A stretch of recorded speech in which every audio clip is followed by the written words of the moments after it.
Hello friends, कैसे हैं आप लोग। इन दिनों दूरदर्शन पर काफ़ी पुराने सीरियल्स स्टार्ट हुए हैं, जैसे रामायण, महाभारत, व्योमकेश बख्शी, शक्तिमान, मोगली जैसे काफ़ी पुराने सीरियल्स स्टार्ट हुए हैं। और इन्हें देख के आपकी यादें ताज़ा हो रही होंगी, क्योंकि ये पुराने सीरियल्स हैं और आज के बच्चे भी इन्हें काफ़ी पसंद कर रहे हैं। इसे टीआरपी देख के देखा जा सकता है कि इनकी टीआरपी कितनी हाई है, उसे देख के पहचाना जा सकता है कि इन्हें काफ़ी पसंद किया जा रहा है। तो उसी को देखकर मैं महाभारत से जुड़ी एक कड़ी स्टार्ट करने जा रहा हूँ। महाभारत से जुड़ी एक वीडियो बनाने जा रहा हूँ, जिसके मैं कई वीडियो बनाऊंगा वन बाय वन। तो ये आज पहला एपिसोड है। महाभारत ग्रंथ एक युद्ध पर केंद्रित है, जो कुरुक्षेत्र की भूमि पर लड़ा गया था। और यह जो ग्रंथ है, इस युद्ध में न्याय अन्याय, धर्म अधर्म, नीति अनीति की व्याख्या करता है। ये सब आपको पता होगा। कहने को तो महाभारत एक युद्ध पर केंद्रित है, पर महाभारत में प्रेम, स्नेह, रिश्ते, व्यवहार, कठोर श्रम, परिवार, धर्म, नीति, आचार विचार, दृढ़ निश्चय, इन सभी का समावेश भी देखने को मिलता है।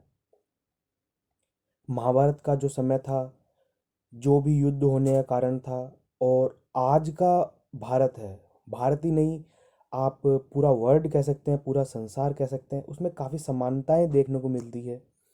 दोनों में काफ़ी सिमिलैरिटी है। आप देख सकते हैं, जिन्होंने महाभारत पढ़ी है और आज का समय देख रहे हैं, तो काफ़ी मिलता जुलता लगता है।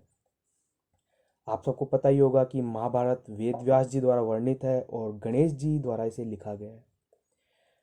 क्योंकि कहा जाता है कि वेदों को आप लिख नहीं सकते हैं, ऐसा कुछ कारण था कि आप ये वर्णित होते हैं और किसी और के द्वारा इसे लिखा जाता है, ऐसा मैंने किसी ग्रंथ में पढ़ा था। और जो ये महाभारत है, ये संस्कृत में है। और जो मूल रचना है महाभारत की, उसमें जो अक्षर लिखे गए हैं वो इस तरह से जैसे गणेश, मतलब हाथी की सूंड लटक रही हो। तो इसको गणेश लिपि कहा गया। ये उसी समय प्रचलन में आई। मूल महाभारत को केंद्रित करके महाभारत के बहुत सारे प्रमुख पात्रों पर अनेक आपने किताबें पढ़ी, टीवी सीरियल्स देखे हैं। लेकिन इस जो युद्ध के प्रमुख पात्र नायकों के अलावा भी सैकड़ों ऐसे जाने अनजाने पात्र भी हैं, जिनकी इस युद्ध में अपनी अपनी महत्वपूर्ण भूमिकाएं रही है, पर जिनके बारे में आप नहीं जानते हैं या बहुत कम जानते हैं, क्योंकि इनको केंद्र में नहीं रखा गया, इनके बारे में ज़्यादा जानकारी नहीं दी गई। तो इस बात को ध्यान में रखते हुए, इन महाभारत के साक्षी विभिन्न कैरेक्टर्स को ध्यान में रखते हुए इस वीडियो को बनाया है। इसका मात्र एक ही कारण है कि आप लोग उनके बारे में कुछ ज़्यादा जान सके। मैंने ये जो भी मैटर लिया है, जो भी मैंने ये जानकारी ली है, ये पौराणिक संदर्भ, किताबें और विभिन्न ग्रंथ जो होते हैं महाभारत और उसके अलावा कई किताबों से मैंने ये सामग्री को समायोजित किया है और इन पात्रों का सही चित्रण करने का प्रयास किया है। ये मेरा प्रयास मात्र ही है। हो सकता है आप लोग ज़्यादा जानते होंगे, पर जो नहीं जानते हैं उनको मैं बताना चाहता हूँ इन लोगों के बारे में, जिनके बारे में ज़्यादा नहीं जानते। कुछ लोग इनके नाम भी नहीं जानते होंगे, पर जिन्होंने पुरानी महाभारत देखी है, जो अभी भी आ रही है, तो वो लोग शायद इनको जानते होंगे। लेकिन इनके बारे में ज़्यादा जानकारी किसी को भी नहीं है, क्योंकि इनको केंद्र में रखा ही नहीं गया। इनकी बारे में बस लड़ाई के कुछ सीन्स में इन्हें दिखाया गया, इनका नाम बताया गया, बस इतना ही काफ़ी है। तो मैं प्रयास कर रहा हूँ कि ऐसे योद्धाओं के बारे में, ऐसे लोगों के बारे में आपको जानकारी आपके पास पहुँचे।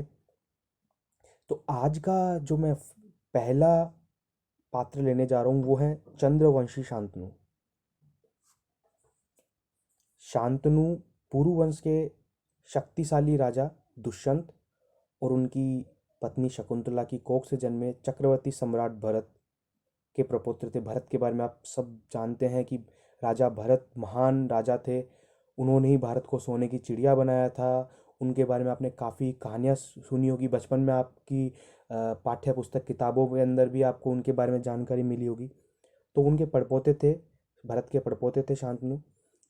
शांतनु को वरदान था कि वो किसी को भी अपने हाथ से टच करेंगे, स्पर्श करेंगे, तो वो युवावस्था को प्राप्त कर लेगा, और उनके टच करने से, स्पर्श करने से लोगों को शांति का अनुभव होता था, उन्हें अच्छा लगता था। तो उनका नाम शांतनु पड़ा। शांतनु के पिता थे राजा प्रतीप, और शांतनु के दो भाई थे। बड़े भाई थे देवापी और छोटे भाई थे वालिक। राजा प्रतीप के बाद शांतनु ने राज्य का भार संभाला, और उनके राज्यकाल में 12 वर्ष तक अकाल रहा, बारिश नहीं हुई। पंडितों से परामर्श लिया गया। पंडितों ने बताया कि शास्त्रों के अनुसार बड़े भाई के होते हुए छोटे भाई का राजा बनना सही नहीं है, ये न्यायोचित नहीं है। पर शांतनु के बड़े भाई देवापी जो थे, उनका राज्य कार्य में मन नहीं था, वो राजा नहीं बनना चाहते थे, वो शासन नहीं चाहते थे। तो इस कारणवश शांतनु को शासन करना पड़ा, राजकार्य संभालना पड़ा। एक बार शांतनु शिकार करने के लिए निकले, तो गंगा नदी के किनारे अप्सरा सी सुंदर स्त्री को, युवती को खड़ा देखा, तो उसे देखकर शांतनु मोहित हो गए। अब आगे की घटना आपको बताने से पहले मैं आपको बताना चाहूँगा, जो ये युवती खड़ी थी, ये साक्षात गंगा देवी थी। और इसके पीछे भी ये कहानी है कि जो गंगा थी, उन्हें महर्षि वशिष्ठ ने प्रार्थना की उनसे कि आपको मृत्यलोक यानी धरती पे आना होगा, और 8 वसुओं को जन्म देना होगा। तो ये 8 वसुओं की कहानी भी मैं आपको बताता हूँ, और महर्षि वशिष्ठ ने क्यों प्रार्थना की वो भी मैं आपको बताता हूँ। पहले अब हम चलते हैं 8 वसुओं की कहानी पे। महर्षि वशिष्ठ के पास एक गाय थी जिनका नाम था नंदिनी।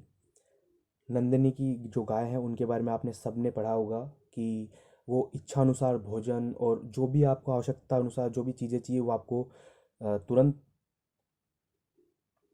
आपको मिल जाती है, वो आपको प्रदान कर देती है। तो एक बार महर्षि वशिष्ठ अपने आश्रम में नहीं थे, वो अनुपस्थित थे, तो उनकी अनुपस्थिति में 8 वसु गाय चुरा कर ले गए। और मुनि ने, जो महर्षि वशिष्ठ थे, उन्होंने क्रोधित होकर उनको शाप दिया कि तुम सबको मर्त्यलोक में जन्म लेना होगा। धरती को मर्त्यलोक के नाम से भी जाना जाता है, क्योंकि यहाँ पे जो भी आता है उसकी एक दिन मृत्यु निश्चित है, इसलिए इसे मर्त्यलोक भी कहा जाता है। तो 8 वसुओं को जब श्राप मिला तो उन्होंने महर्षि से क्षमा याचना की, उनके पांव पकड़े कि आप हमें माफ़ कर दीजिए, हमारी गलती हो गई। तो महर्षि ने उन्हें इसका निवारण बताया कि 7 जो हैं वो तो जन्म लेते ही मर जाएंगे, 7 वसु तो जन्म लेते ही मर जाएंगे और मुक्ति को पा लेंगे, लेकिन जो 8वां वसु है जिसने गाय चुरा कर अपने पास रखी है, उसे वहीं जन्म लेना होगा और जीवन बिताना होगा।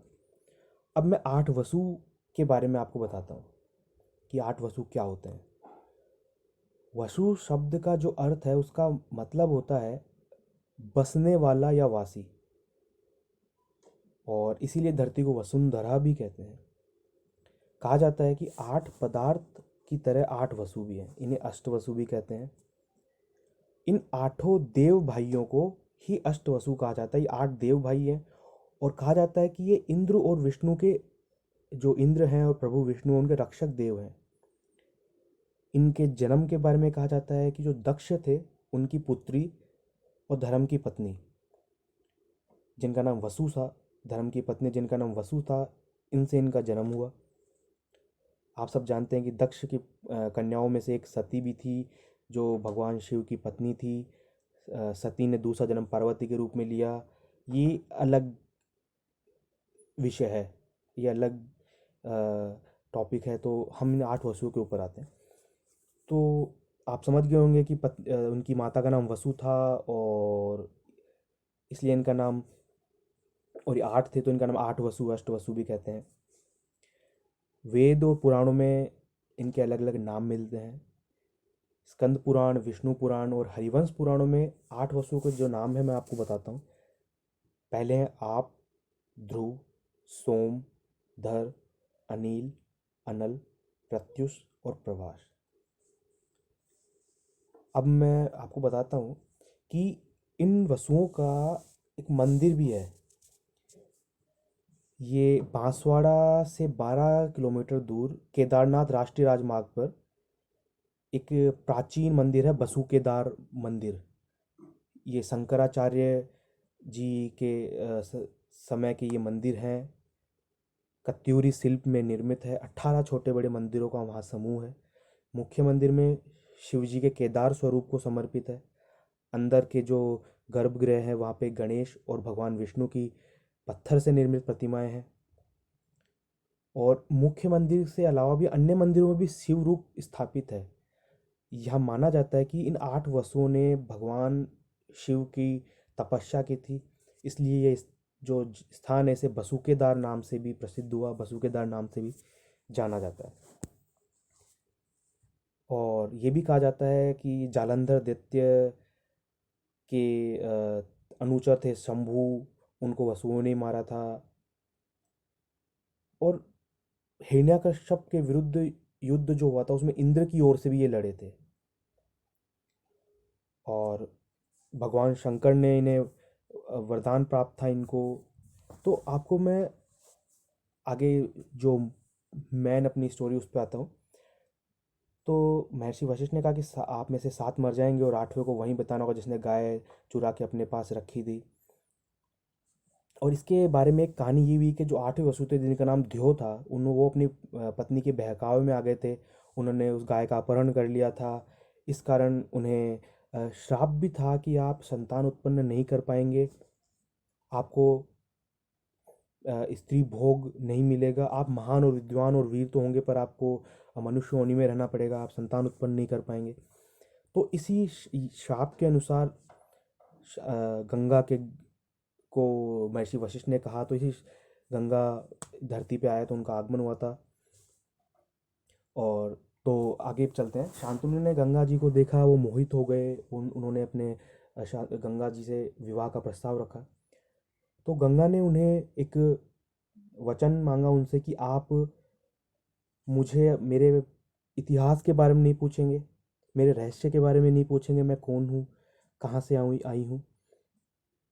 तो शांतनु ये मान गए। वो शादी करके विवाह करके गंगा को अपने साथ ले आए।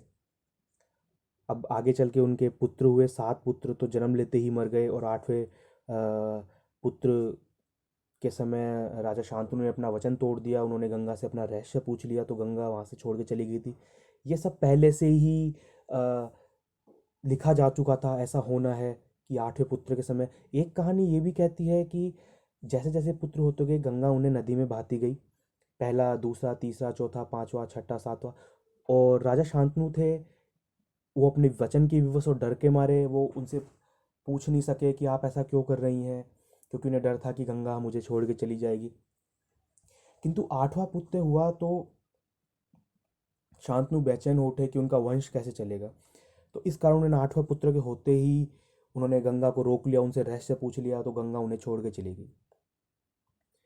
जो शांतनु के 8वें पुत्र थे उनका नाम देवव्रत था। देवव्रत था वो, गंगा पुत्र देवव्रत थे वो। और आगे मैं आपको बताऊंगा देवव्रत के बारे में कि देवव्रत कौन थे। आप शायद जान गए होंगे पर मैं आगे आपको देवव्रत के बारे में बताता हूँ। उससे पहले मैं आपको बताऊंगा कि शांतनु ने गंगा के जाने बाद दूसरा विवाह किया। दूसरी जो उनकी पत्नी थी उनका नाम सत्यवती था।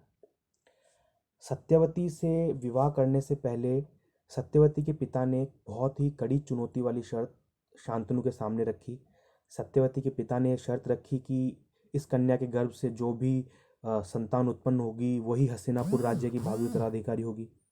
जबकि गंगापुत्र देवव्रत बड़े थे, उन्हें राज्य मिलना चाहिए था, पर ये कड़ी चुनौती उन्होंने दे दी थी। उनके पिता ने उन्हें वचन देने के लिए कहा, शर्त रखी उनके सामने। तो इसे सुनकर राजा शांतनु बहुत ज़्यादा बेचैन उठ हुए। लेकिन जो देवव्रत थे उन्होंने अपने पिता की बेचैनी को पहचान लिया, जान लिया, और उन्होंने आजीवन ब्रह्मचारी रहने का कठोर व्रत ले लिया।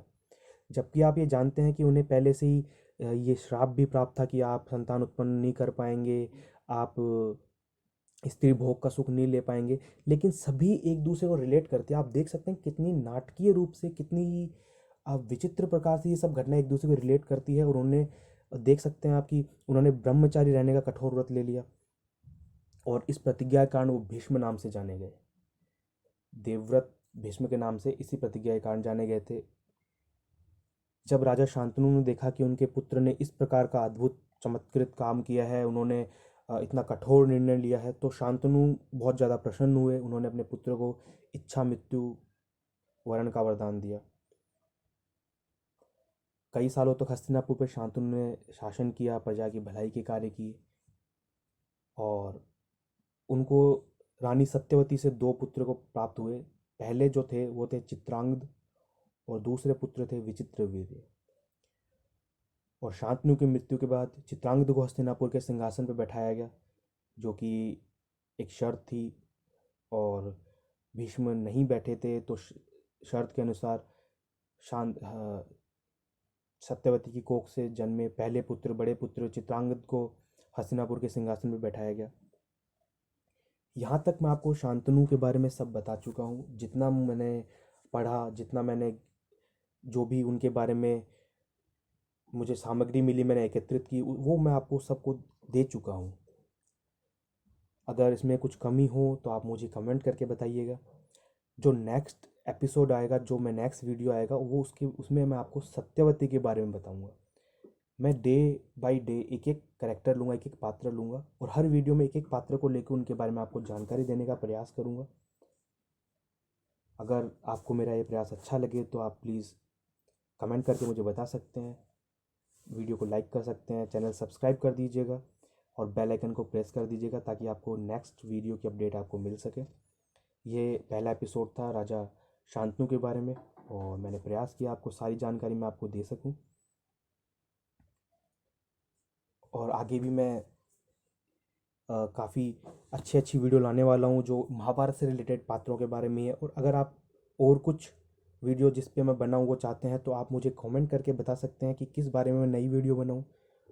और जो भी आप जानकारी चाहते हैं वो मैं प्रयास करूँगा कि मैं आपको बता सकूँ, सही जानकारियाँ दे सकूँ। ये वीडियो आपको अच्छी लगी हो तो प्लीज़ लाइक कीजिएगा, शेयर कीजिएगा, और चैनल को सब्सक्राइब कीजिएगा। Thank you very much.